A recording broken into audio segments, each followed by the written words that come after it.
جب کوئی بندہ تقویٰ کے ذریعے پرہیزگاری کے ذریعے اللہ کا قرب حاصل کر لیتا ہے تو اللہ اس بندے کو اپنا دوست بنا لیتا ہے. پھر اس بندے کی حکومت ہوا پر بھی چلتی ہے اور اس بندے کی حکومت پانی پر بھی چلتی ہوئی نظر آتی ہے. آپ اس کی نظیر دیکھنا چاہتے ہیں تو آؤ میں آپ کو لے چلوں. اڑیسہ کی سرزمین پر ایک چھوٹا سا علاقہ ہے, ایک چھوٹی سی آبادی ہے جسے دنیا دھام نگر کے نام سے جانتی اور پہچانتی ہے. اور دھام نگر یوں ہی مشہور نہیں ہے بلکہ دھام نگر کے مشہور ہونے کے پیچھے جس مشہور شخصیت کا ہاتھ ہے اسے دنیا مجاہد ملت کہتی ہے.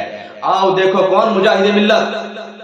وہ مجاہد ملت جن کی ہر ادا سنت نبوی کے مطابق گزرتی ہوئی نظر آتی ہے, جن کے زندگی کا ایک ایک لمحہ نبی پاک صلی اللہ علیہ وسلم کے سنت کا پرتو نظر آتا ہے, وہ سرکار مجاہد ملت ہیں. آؤ دیکھو اللہ نے آپ کو کیا مقام عطا کیا تھا, کیا مرتبہ عطا کیا تھا.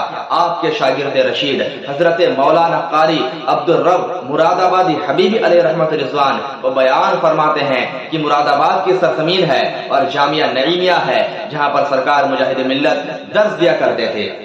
ایک دفعہ کا ایسا معاملہ پیش آیا کہ مراد آباد کے قرب و جوار میں کسی دیہات علاقے میں سرکار مجاہد ملت کو جلسے کے لیے جانا تھا.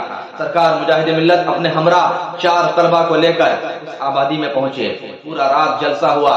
جلسہ ہونے کے بعد بہت زیادہ بارش ہوئی اور پورا علاقہ جل تھل ہو گیا, پورا علاقہ پانی میں ڈوب گیا. جب صبح کی سفیدی نمودار ہوئی تو سرکار مجاہد ملت نے ارشاد فرمایا کہ مجھے مدرسہ پہنچنا ہے, مجھے درسگاہ سے پہلے مدرسہ پہنچنا ہے. لوگوں نے عرض کیا کہ حضور پورا علاقہ پانی میں ڈوبا ہوا ہے, آپ کیسے جائیں گے؟ آگے ندی بھی ہے, کھیت کھلیان پانی سے بھرے ہوئے پڑے ہیں, آپ کیسے مدرسہ پہنچیں گے؟ آپ کیسے جائیں گے؟ پریشانی اور دقتوں کا سامنا کرنا پڑ سکتا ہے. سرکار مجاہد ملت نے فرمایا کہ اگر میں وقت پر مدرسہ نہیں پہنچا بچوں کا سبق ناگا ہو جائے گا, بڑا نقصان ہو جائے گا, مجھے جانا ہے. بہرحال ابھی یہی گفتگو چل رہی تھی کہ سرکار مجاہد ملت نے دیکھا کہ کچھ دیہات کے لوگ ادھر سے آ رہے ہیں اور ان کو بھی ندی پار ہونا تھا, ان کو بھی پانی پار ہو کر اپنے کام کاج کے سلسلے میں دوسری جگہ جانا تھا. ان کے ہاتھوں میں کوہڑا تھا. یہ کوہڑا کیا ہے؟ آپ نے دیکھا ہوگا کہ آج موجودہ دور میں لوگ ندی پر تیرنے کے لیے, سمندر پر تیرنے کے لیے ٹائر کے اندر کی ٹیوب کا استعمال کرتے ہیں, لیکن پرانے زمانے میں لوگ کوہڑے کو خالی کر لیتے اور اسی کے سہارے پانی پار ہوا کرتے تھے, ندی پار ہوا کرتے تھے.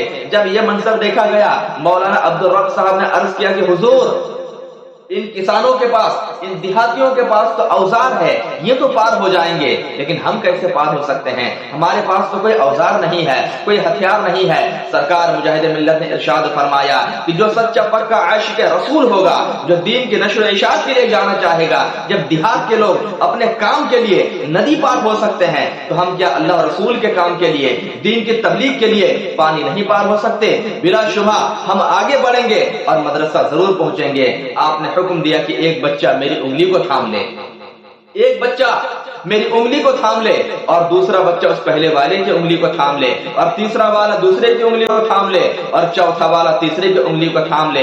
سرکار مجاہد ملت نے اپنا ہاتھ اپنی انگلی بچوں کو پکڑایا. پھر آپ آگے بڑھتے گئے. کچھ دیر کے بعد کیا دیکھا گیا کہ آپ مدرسہ پہنچ چکے ہیں اور سبق سے پہلے ہی مدرسہ میں حاضر ہو کر بچوں کا سبق دیتے ہوئے نظر آتے ہیں. جب صبح کا وقت ہوا اور صبح کے سفیدی نمودار ہو گئی تو حضور صدر الافاضل علامہ نعیم الدین مراد آبادی نے قاری عبدالرب صاحب کو بلایا اور پوچھا کہ ذرا یہ تو بتاؤ کہ کل رات تو تم لوگ جلسے میں گئے ہوئے تھے, سرکار مجاہد ملت بھی جلسے میں تھے, پورا علاقہ تو پانی میں ڈوبا ہوا تھا, پورا علاقہ تو جل تھل تھا, آخر تم لوگ ندی کیسے پار ہو گئے, تم لوگ پانی پار کیسے ہو گئے اور اس مدرسے تک تم کیسے پہنچ گئے, کیسے ممکن ہوا؟ مولانا عبدالرب صاحب نے عرض کیا کہ حضور بات بس اتنے سے تھی کہ ہم تو آنا نہیں چاہ رہے تھے, لیکن سرکار مجاہد ملت نے کہا کہ ہمیں جانا ہے ورنہ سبق ناگا ہو جائے گا.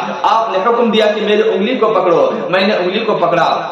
دوسرے طلبہ کو حکم دیا اس کی انگلی کو پکڑو, اس نے اس کی انگلی کو پکڑا, ایک دوسرے کے ہاتھ کو پکڑا. اس کے بعد سرکار مجاہد ملت نے نہ جانے کیا پڑھنا شروع کیا. ہم آگے بڑھتے گئے, پہلے تو پانی ٹخنا تک تھا, پھر پانی گھٹنا تک تھا, پھر آگے بڑھے تو ہم کیا دیکھتے ہیں کہ ہم زمین پر کھڑے ہوئے ہیں اور آج ہم درسگاہ میں موجود ہیں. اتنا سننا تھا. حضور صدر الافاضل علامہ نعیم الدین مراد آبادی ارشاد فرماتے ہیں, اے عبدالرب سنو, یہ مجاہد ملت ہے. ہاں یہی مجاہد ملت فضیلت ہے جس نے آج تم چاروں کو پار لگایا ہے، کل نہ جانے میدان محشر میں کتنے گنہگاروں کو پار لگائیں گے۔